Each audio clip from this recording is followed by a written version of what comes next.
Асет Ерсултан, Алматы қаласы, Жетісу ауданы, номер 87 жалпы білім беретін мектептің 10-шы А сынып оқушысы. Абай Құнанбайұлы, желсіз түнде жарық ай.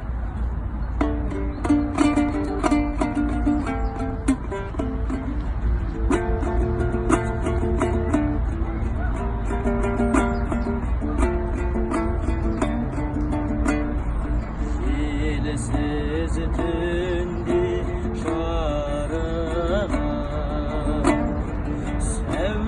сәулесі судан